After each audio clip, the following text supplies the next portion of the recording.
Hello friends, எல்லாருக்கும் வணக்கம். Welcome to JK vlogs Tamil. இன்றைக்கி நம்ம பார்க்க போகிறது ஒரு லஞ்ச் பாக்ஸ் ரெசிபி தாங்க. காலையில் எந்திரிச்சதும் ரொம்ப சோம்பேறித்தனமாக இருந்துச்சுன்னா கூட இந்த மாதிரி நீங்கள் செஞ்சிங்கன்னா ரொம்பவே ஈஸியாக ஹெல்த்தியாக செஞ்சிடலாம். வாங்க எப்படி செய்யறதுன்னு பார்க்கலாம். அதுக்கு ஒரு கடாயை அடுப்பில் வச்சுட்டு ஒரு 50 ml எண்ணெய் விட்டுக்கோங்க. ஒரு ஸ்பூன் கடுகு போட்டுட்டு 1/4 ஸ்பூன் ஜீரகம் போட்டு தாளிச்சிடுங்க. பொரிஞ்சு வந்ததும் ஒரு பட்டை, ஒரு பிரிஞ்சி இலை, ஒரு 1/4 ஸ்பூன் சோம்பு எடுத்து வச்சுருக்கேன், அதையும் போட்டு தாளிச்சிட்டு ஒரு 3 பெரிய சைஸ் வெங்காயம் பொடியாக நறுக்கி வச்சுருக்கேங்க. அப்புறம் ஒரு கொத்து கருவேப்பிலை போட்டு நல்லா வதக்கி விட்டுடுங்க. இஞ்சி பூண்டு பேஸ்ட் இருந்தால் சேர்த்துக்கோங்க. என்கிட்ட இஞ்சி பூண்டு பேஸ்ட் இல்லை, அதனால் நான் தட்டி சேர்த்துருக்கேன். அப்புறமா கொஞ்சமாக உப்பு சேர்த்து நல்லா வதக்கி விட்டுடுங்க. நல்லா கலர் மாதிரி வதங்கி வந்ததும் 2 மீடியம் சைஸ் தக்காளி எடுத்து வச்சுருக்கேன், அதையும் சேர்த்து நல்லா வதக்கிக்கலாம். நல்லா வதங்கி வந்ததும் எண்ணெய்லாம் பிரிஞ்சு வந்துட்ட பிறகு 1 ஸ்பூன் மஞ்சள் தூள், 1/2 ஸ்பூன் கரம் மசாலா, 2 ஸ்பூன் வீட்டில் அரைச்ச குழம்பு மிளகாத்தூள் சேர்த்து நல்லா வதக்கி விடுங்க.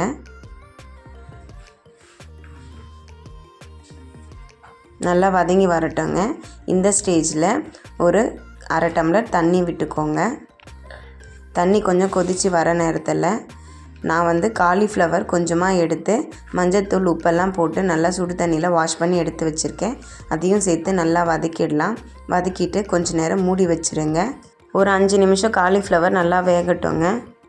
5 நிமிஷத்துக்கு ஒரு தடவை இந்த மாதிரி திறந்து நல்லா மிக்ஸ் பண்ணி விடுங்க. திரும்பவும் மூடி வச்சு வேக வச்சுக்கலாம். தண்ணிலாம் ஓரளவுக்கு சுண்டி காலிஃப்ளவரும் நல்லா வெந்து வந்துடுச்சுங்க. இந்த டைமில் சாதம் வடித்து நான் ஆற வச்சு வச்சுருக்கேங்க, அதையும் எடுத்து சேர்த்துக்கிறேன். நல்லா மிக்ஸ் பண்ணி விட்டுடலாங்க. உங்களுக்கு காரமும் உப்பும் பத்தலைன்னா இந்த டைமில் கொஞ்சமாக பெப்பர் போட்டுட்டு கொஞ்சம் சால்ட்டும் சேர்த்துக்கோங்க. ஒரு கைப்பிடி அளவு கொத்தமல்லி போட்டு நல்லா மிக்ஸ் பண்ணி விட்டுடலாம். எனக்கு காரம் உப்புலாம் கரெக்டாக இருக்குங்க, அதனால் நான் எதுவும் சேர்க்கலை. கொத்தமல்லி மட்டும் போட்டு நல்லா மிக்ஸ் பண்ணி விட்டுடுறேன். அவ்வளோதாங்க, ரொம்பவே ஈஸியான டேஸ்டியான ஹெல்த்தியான காலிஃப்ளவர் சாதம் ரெடி ஆகிடுச்சு. நீங்களும் இந்த மாதிரி உங்கள் குழந்தைங்களுக்கு லஞ்ச் பாக்ஸுக்கு செஞ்சு கொடுங்க. பிடிச்சிருந்தால் நம்ம சேனலுக்கு சப்போர்ட் பண்ணுங்கள். தேங்க்ஸ் ஃபார் வாட்சிங்.